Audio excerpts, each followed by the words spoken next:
The lagoon by Joseph Conrad. Welcome সবাইকে classmate 24 YouTube চ্যানেলে। আশা করছি সবাই ভালো আছো। দ্য লাগুনের আমরা পার্ট 3 নিয়ে আজকের ক্লাসে আলোচনা করব। এর আগের ক্লাসে মানে পার্ট 2 পর্যন্ত আমরা যতদূর কভার করেছিলাম, তারপর থেকে আজকের ক্লাসে আমরা line by line in detail text reading শুরু করব। আশা করছি আগের ক্লাসটা সবাই ফলো করেছো। যদি না করে থাকো, ডেসক্রিপশন বক্সে আমি লিঙ্ক দিয়ে রাখছি। আগের ক্লাসটা আগে সবাই দেখে নেবে, তাহলে ক্রনোলজিক্যালি প্রত্যেকটা পার্ট বুঝতে সুবিধে হবে।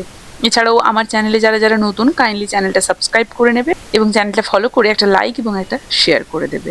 পিএসসি অ্যাসিস্ট্যান্ট টিচার, মাদ্রাসা সার্ভিস কমিশন এবং এসএলএসটির অ্যাসপিরেন্টসরা চাইলে আমাদের বিশেষ পেইড মেম্বারশিপ গ্রুপ রয়েছে, তোমরা সেই গ্রুপ জয়েন করতে পারো, যেখানে এই সমস্ত এক্সামগুলোর জন্য আলাদা আলাদাভাবে প্রত্যেকটি গ্রুপে প্রত্যেকটা কোর্স কিন্তু in detail discussion, one liners এবং প্রশ্ন উত্তরের প্র্যাকটিস সেট সহ কভার করা হয়েছে, যেগুলো তোমাদের আগামী পরীক্ষার ক্ষেত্রে ভীষণই হেল্পফুল হবে। এছাড়াও এই সমস্ত ধরনের এক্সামের জন্য তোমরা চাইলে নোটস, ওয়ান লাইনার্স এবং এমসিকিউ সহ এই সমস্ত প্রশ্ন উত্তরের প্র্যাকটিস সেট পেতে হলে সরাসরি আমাদের হোয়াটসঅ্যাপ নাম্বারে কন্ট্যাক্ট করতে পারো, বা যে কোনো এক্সাম রিলেটেড যে কোনো ধরনের নোটস সাজেশনস পেতে হলে তোমরা আমাদের হোয়াটসঅ্যাপ নাম্বারে কন্ট্যাক্ট করতে পারো। All notes, one liners and practice set আর চার্জেবল। তো ফিরে আসছি আজকের আলোচনাতে। আজকের ক্লাসে পার্ট 3-তে আমরা পার্ট 2 এর পরবর্তী অংশ থেকে আলোচনা করব। তো কি বলা হয়েছে দেখো, পার্ট 2 পর্যন্ত আমরা দেখেছিলাম যে জোসেফ কনরাড, সেই যে হোয়াইট ম্যান, তিনি যে ক্যানোই চড়ে আরশাদের বাড়িতে থাকবেন বা আরশাদের সেই কুটিরে রাতটা কাটাবেন, এবং সেই যে ক্যানোই বা নৌকো যাচ্ছে সেই পথ ধরে আরশাদের সেই কুটিরের উদ্দেশ্যে, সেই জলপথটার এবং তার আশেপাশের সমগ্র প্রকৃতির বর্ণনা নিখুঁতভাবে দিয়েছিলেন। তো এখানে কি বলে শুরু করা হচ্ছে দেখো, the narrow creek was like a ditch, tortuous, fabulously deep, filled with gloom under the thin stripe of pure and shining blue of the heaven. দেখো, the narrow creek was like a ditch. Narrow সংকীর্ণ ক্রিক, ক্রিক হচ্ছে ছোট নদী, খাঁড়ি জাতীয়। Ditch মানে নর্দমা বা গর্ত। টর্চুয়াস মানে হচ্ছে আঁকা বাঁকা, ঠিক আছে, কুটিল। আর ফ্যাবুলাসলি মানে ফ্যাবুলাসলি ডিপ মানে অবিশ্বাস্য গভীর, গ্লুম অন্ধকার। তো এখানে বলা হচ্ছে যে ওই যে সংকীর্ণ খাঁড়িটা, সেটা ছিল একটা নর্দমার মতো, যেখানে ওই আরশাদের কুটির যেদি আঁকা বাঁকা, অবিশ্বাস্য গভীর, আকাশের সরু উজ্জ্বল নীল ফালির নিচে এটা যেন অন্ধকারে ঘেরা। মানে এক্ষেত্রে জোসেফ কনরাড প্রকৃতির একটা একটা রহস্যময়, একটা রুদ্ধশ্বাস রূপ ফুটিয়ে তুলেছেন। আকাশ দেখা গেলেও বনের ভেতরটা এখানে কিন্তু এতটাই অন্ধকার এবং অন্ধকারাচ্ছন্ন, যেটা অস্বস্তিকর পরিবেশের একটা ইঙ্গিত দিচ্ছিল। Immense trees soared up, invisible behind the festooned draperies of creepers. Immense বিশাল, সোয়ার্ড আপ অনেক উঁচুতে ওঠা, ইনভিজিবল আর ফেস্টুন্ড মানে ফেস্টুন্ড হচ্ছে মালা দিয়ে সাজানো, আর ড্র্যাপারিজ মানে হচ্ছে পর্দা, আর ক্রিপার মানে জানলতা। তো বিশাল যে গাছগুলো আকাশে মাথা তুলে যেন দাঁড়িয়ে আছে, কিন্তু লতা পাতার জালের আড়ালে সেগুলো অদৃশ্য। মানে জঙ্গলটা এতটাই ঘন যে বিশাল গাছগুলোকেও চেনা যাচ্ছে না। দেখো, লতাগুলো যেন দেওয়ালের মতো সব ঢেকে রেখেছে, যেটা বাইরের পৃথিবীর সাথে যেন যোগাযোগ বিচ্ছিন্নতার একটা প্রতীক এখানে। তাহলে লতা পাতার ঝালর দেওয়া পর্দার আড়ালে অদৃশ্য হয়ে থাকা বিশাল বিশাল গাছগুলো অনেক উঁচুতে উঠে গিয়েছিল। ইমেন্স মানে বিশাল, উঁচুতে ওঠা, সোয়ার্ড আপ, বোঝা গেছে। তারপরে কি বলা হয়েছে, here and there near the glistening blackness of the water, a twisted root of some tall tree showed almost the tracery of small ferns, black and dull, writhing and motionless like an arrested snake. এখানে কি বলা হচ্ছে, গ্লিসেনিং মানে আমরা জানি চকচকে, twisted root মানে পাকানো রয়েছে রুটগুলো, মূল, ট্রেসারি নকশা, ফার্ন গাছ, রাইদিং মোচড়ানো, মোশনলেস স্থির। এখানে বলা হচ্ছে যে সেখানে জলের সেই চকচকে কালোর কাছে কোনো একটা দীর্ঘ গাছের বাঁকানো মূল দেখা যাচ্ছিল, ছোট ফার্নের নকশার মধ্যে। সেটা কালো আর অনুজ্জ্বল, কুকুরানো অথচ স্থির, ঠিক যেন একটা থমকে যাওয়া সাপ। মানে একটা চমৎকার এখানে উপমা বা সিমিলি দেওয়া হয়েছে। গাছের মূলকে সাপের সাথে তুলনা করা হচ্ছে, এক ধরনের ভীতি বা বিপদের সংকেত দিচ্ছে, মানে জঙ্গলটা যেন জীবন্ত একটা অশুভ বা নিস্তব্ধতার প্রতীক, সেটাই আমরা এখানে বুঝতে পারছি। বলা হচ্ছে হেয়ার অ্যান্ড দেয়ার, মানে এখানে সেখানে জলের চিকচিক করা, এই যে নিয়ার দ্য গ্লিসনিং ব্ল্যাকনেস অফ ওয়াটার, জলের চিকচিক করা অন্ধকারের কাছে, দেখো অন্ধকার যেন চিকচিক করছে। কোনো উঁচু গাছের বাঁকানো শেকড় ছোট ফার্ন গাছের জালের মাঝখান দিয়ে দেখা যাচ্ছে, ফার্নগুলো রয়েছে, ফানের জালগুলো, তার মধ্যে দিয়ে উঁচু গাছের ওই শেকড়গুলো, যে গাছগুলো উঁচু মাথা তুলে দাঁড়িয়েছে তাদের শেকড়গুলো তার মাঝখান দিয়ে দেখা যাচ্ছিল। এই শেকড়গুলো কালো ছিল, অনুজ্জ্বল ছিল, কুঁকড়ে ছিল, কিন্তু স্থির, যেন নড়ছে না। তাই মনে হচ্ছে এটা যেন থমকে যাওয়া একটা সাপ। জলের পাশে কালো বা গাছের সেই কালো শিকড়গুলো দেখে মনে হচ্ছিল সেগুলো যেন জীবন্ত কোনো সাপ, যারা হঠাৎ করে নড়াচড়া বন্ধ করে স্থির হয়ে আছে। কত একটা সুন্দর একটা ইমেজারি তিনি তুলে ধরেছেন, দেখো। The short words of the paddlers reverberated loudly between the thick and somber walls of vegetation. Paddlers মানে নৌকা চালক, reverberated মানে প্রতিধ্বনিত হওয়া, সোমবার গম্ভীর, ভেজিটেশন মানে তো গাছপালা। বলা হচ্ছে যে ঘন এবং অন্ধকার বনজ প্রাচীরের মাঝে সেই যে দাঁড়বাহীরা তাদের সংক্ষিপ্ত কথাগুলো জোরালোভাবে যেন প্রতিধ্বনিত হচ্ছিল, মানে এতটাই চারিদিকে নিস্তব্ধতা বিরাজ করছিল যে মানুষের সামান্য কথাও যেন অস্বাভাবিক মনে হচ্ছে। প্রকৃতি যেন মানুষের সেই অস্তিত্বকে গিলে খাচ্ছে এখানটাতে, তাই তিনি এটা বলেছেন। নৌকার মাঝিদের বলা ছোট্ট কথাগুলো সেই ঘন এবং গম্ভীর বনের দেওয়ালে ধাক্কা খেয়ে জোরে জোরে প্রতিধ্বনিত হচ্ছিল। Darkness oozed out from between the trees through the tangled maze of creepers. From behind the great fantastic and unstirring leaves, the darkness mysterious and invincible, the darkness scented and poisonous of impenetrable forests. Oozed out মানে হচ্ছে কি নিঃসৃত হওয়া, tangled maze জটিল গোলক ধাঁধা, আনস্টিয়ারিং মানে স্থির, ইনভিনসিবল মানে অপরাজেয়, সেন্টেড মানে সুগন্ধিযুক্ত, ইমপেনেট্রেবল দুর্ভেদ্য। গাছগুলোর ফাঁক দিয়ে অন্ধকার চুঁইয়ে আসছিল, লতা পাতার সেই গোলক ধাঁধা দিয়ে সেই বড় বড় স্থির পাতার আড়াল থেকে সেই অন্ধকার রহস্যময় এবং অপরাজেয় আর দুর্ভেদ্য সেই বনের সেই যে সুবাসিত অথচ বিষাক্ত সেই যেন অন্ধকার দেখা যাচ্ছিল, মানে গাছের ফাঁক দিয়ে লতা পাতার জটলার মধ্য দিয়ে স্থির হয়ে থাকা বিশাল পাতাগুলোর আড়াল থেকে যেন অন্ধকার চুইয়ে বের হচ্ছিল। কত সুন্দর একটা ডেসক্রিপশন দেখো, গাছের ফাঁক দিয়ে আসছে, লতা পাতার জটলার মধ্য দিয়ে, আর স্থির হয়ে থাকা বিশাল পাতাগুলোর আড়াল থেকে যেন অন্ধকার চুইয়ে বের হচ্ছিল। এই ওজড, ওজড এই ওয়ার্ডটা শুনে আশা করি তোমাদের মনে পড়ছে নাইটিঙ্গেলে আমরা এই ধরনের একটা ডেসক্রিপশন পেয়েছিলাম। যাই হোক, এই যে অন্ধকার ছিল রহস্যময় এবং অজেয়, দুর্ভেদ্য, এই বনের অন্ধকার থেকে এক ধরনের বিষাক্ত একটা ঘ্রাণ বা সুবাস আসছিল। এই যে পয়জনাস, ডার্কনেস সেন্টেড, পয়জনাস মানে প্রকৃতির ভয়ঙ্কর রূপ তুলে ধরেছেন তিনি এখানে। এতটাই এই জঙ্গলটা ঘন, যেখানে সূর্যের আলো পৌঁছতে পারছে না, সব সময় এক ধরনের থমথমে নির্জনতা এবং অন্ধকার এখানে বিরাজ করছে। স্বাভাবিকভাবেই এই যে পরিবেশ মানুষের মনে একটা ভয়ের উদ্রেক করে, সেটাই কনরাড এখানে বোঝাতে চেয়েছেন।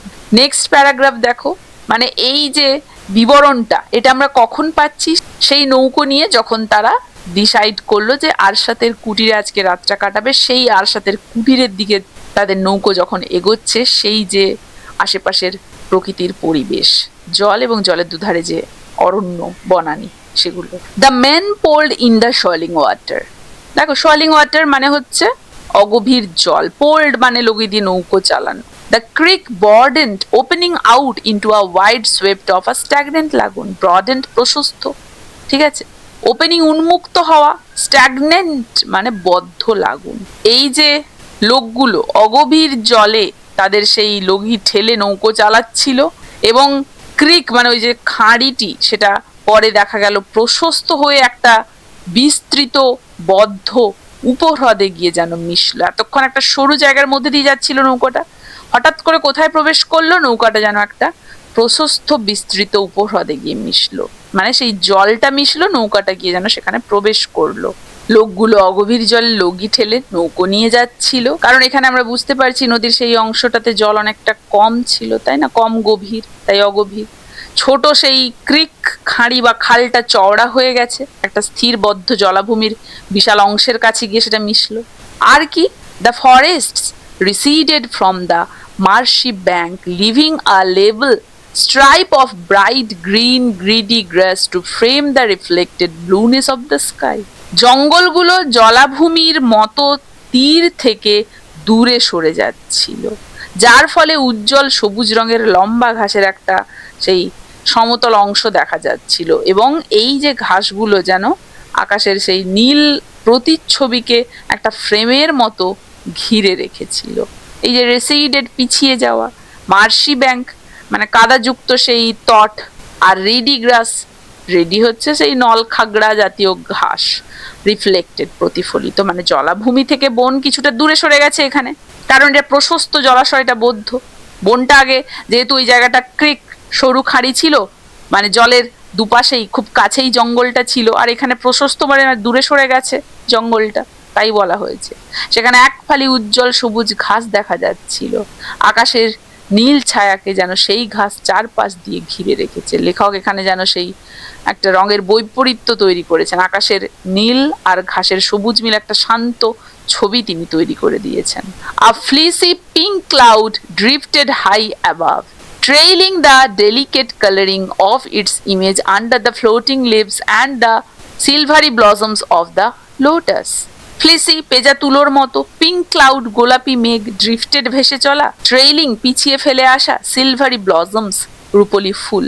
তাহলে আকাশের অনেক উঁচুতে পেজা তুলোর মতো এক টুকরো গোলাপি মেঘ ভেসে যাচ্ছিল, যার রঙের আভা নিচের পদ্ম ফুল বা ভাসমান পাতার তলায় প্রতিবিম্বিত হচ্ছিল যেন, মানে সেই গোধূলি সূর্যাস্তের সময় তার সেই যে মায়াবী বর্ণনা, একেই জঙ্গল এরকম ভয়ঙ্কর, প্লাস গোধূলি বেলার তো মায়াবী একটা পরিবেশ, যেন এটা যেন প্রকৃতির প্রশান্তিকে তুলে ধরছে। মানে ঝড়ের আগে যেমন একটা নিস্তব্ধ পরিবেশ চারিদিকে থাকে না, ঠিক সেটাই যেন এখানে মিন করছে, যে ওপরের আকাশ একটা পেজা তুলোর মতো গোলাপি মেঘ ভাসছিল, আর নিচের জলে ভাসমান সেই লতা পাতা এবং সেই যে সাদা রঙের পদ্ম, সেই পদ্মের ওপরে সেই মেঘের মৃদু রঙের ছায়া পড়ছিল।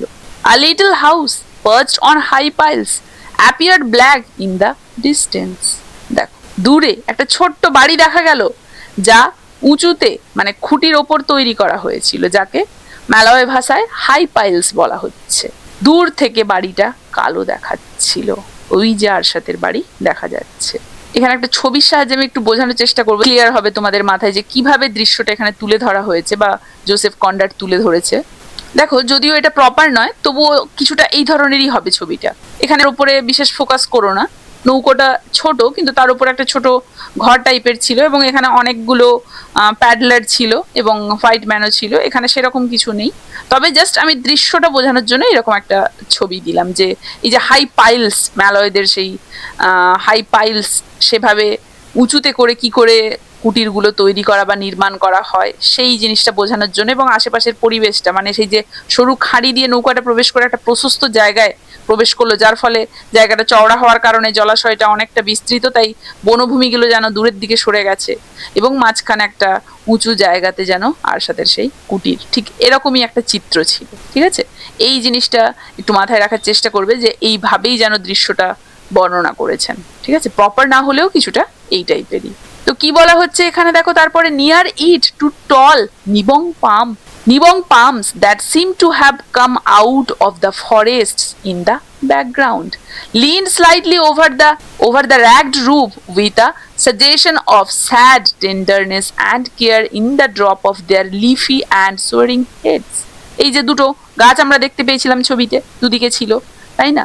তো বলা হচ্ছে যে সেই বাড়ির কাছেই দুটো লম্বা নিবং তাল গাছ দাঁড়িয়ে ছিল। আমরা ছবিতে দেখলাম দুটো লম্বা নিবং তাল গাছ দাঁড়িয়ে ছিল, দেখে মনে হচ্ছিল যেন গাছ দুটো পেছনের জঙ্গল থেকে বেরিয়ে এসে বাড়িটার সেই জীর্ণ চালের ওপরে আলতো করে ঝুঁকে আছে, এবং তাদের পাতার সেই ডগাগুলো যেভাবে নুইয়ে ছিল, দেখে মনে হচ্ছিল যেন তারা কোনো দুঃখ ভরা মমতা বা যত্ন নিয়ে বাড়িটাকে যেন আগলে রেখেছে।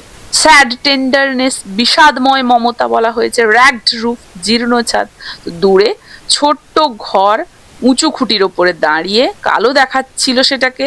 তার কাছেই দুটো নিবং পাম গাছ জাতীয় গাছ ছিল, জীর্ণ ছাদের ওপর সেগুলো ঝুঁকেছিল, যেটা দেখে মনে হচ্ছিল যেন তারা এক বিষাদময় মমতা ও যত্নে সেই ঘরটাকে, সেই যে জীর্ণ ছাদ যেই ঘরটার, সেই ঘরটাকে তারা আগলে রেখেছে। কার ঘর সেটা? অবশ্যই আরশাদের ঘর। The steersman pointed with his paddle, said, Arshad is there. I see his canoe first between the piles. Steersman, নৌকোর সেই মাঝি, হাল ধরা ব্যক্তিরা, তো তারা তাদের সেই নৌকোর সেই প্যাডেল বা বৈঠাটা দিয়ে ইশারা করে বলল, আরশাদ ওখানে আছে, আমি দেখতে পাচ্ছি তার সেই ডিঙি নৌকাটা খুঁটিগুলোর মাঝে শক্ত করে বাঁধা আছে। কেনই ডিঙি নৌকো? ফার্স্ট মানে বাঁধা, পাইলস মানে খুঁটি, ঠিক আছে, মানে ওই মাঝিগুলো উইথ হিজ প্যাডেল, তাদের সে প্যাডেল বা বৈঠা দিয়ে ইন্ডিকেট করে বলল আরশাদ আছে, কারণ তার ছোট্ট নৌকোটা সেখানে কিন্তু বাঁধা আছে, আমরা দেখতে পাচ্ছি। এই যে জায়গাতে আমরা সবার প্রথম আরশাদের নামের উল্লেখ পেলাম, দীর্ঘ যাত্রার পরে তারা তাদের গন্তব্যে পৌঁছেছে, একটা নির্জন স্থান, একটা রহস্যময় স্থান, যেখানে আরশাদ একা বা সমাজ থেকে বিচ্ছিন্ন হয়ে সে যেন বসবাস করছে। কারণ এই যে ডেসক্রিপশনটা দেখলেই আমরা বুঝতে পারছি কতটা রহস্যময়, কতটা নির্জন, কতটা দূরবর্তী স্থান এটা লোকালয় থেকে। তাই এই জায়গাটার অবস্থানই যেন বলে দিচ্ছে আরশাদ লোক সমাজ থেকে একদমই বিচ্ছিন্ন হয়ে যেন বসবাস করছিল এখানে ডায়ামেল লিনের সাথে, তাই না? তাহলে এই দীর্ঘ যে যাত্রাপথ, এই দীর্ঘ যাত্রাপথে জোসেফ কনরাড একটা সুন্দর ন্যাচারাল ডেসক্রিপশন দিয়েছেন, প্রত্যেকটা জিনিস নিখুঁতভাবে ফুটিয়ে তুলেছেন, এবং এই বর্ণনার মাধ্যমে তিনি মূলত সেই কলোনিয়ালিজম এবং মানুষের মনের সেই ভেতরের অন্ধকারকে বুঝিয়েছিলেন। নদী দিয়ে এই যে যাত্রা, সভ্য জগৎ থেকে আদিম এবং অসভ্য জগতে যেন প্রবেশের একটা মানে রূপক, তাই না? জঙ্গল এখানে যেমন দুর্ভেদ্য রহস্যময়, মানুষের মনও ঠিক যেন সেরকম দুর্ভেদ্য রহস্যময়। তো প্রকৃতির এই যে ভয়াবহ সৌন্দর্য আসলে মানুষের ভেতরের সেই সুপ্ত থাকা হিংস্রতা বা আদিম সেই সমস্ত ইচ্ছারই যেন বহিঃপ্রকাশ আমরা দেখতে পাচ্ছি। তো এই অংশে এসে আমরা দেখলাম সেই ন্যাচারাল ডিসক্রিপশন শেষ হলো এবং তারা দীর্ঘ যাত্রাপথ অতিক্রম করে আরশাদের কুটিরের কাছে পৌঁছলো। আশা করি এতদূর পর্যন্ত সবাই বুঝতে পেরেছো, কারো কোথাও অসুবিধে নেই। কার কেমন লাগলো জানাবে, ভালো লাগলে অবশ্যই একটা লাইক এবং একটা শেয়ার করে দেবে। দ্য লাগুনের পার্ট 3টা তাহলে এখানেই শেষ করছি। দেখা হচ্ছে পার্ট 4 নিয়ে, মানে এর পরবর্তী অংশটা নিয়ে এর পরের ক্লাসে।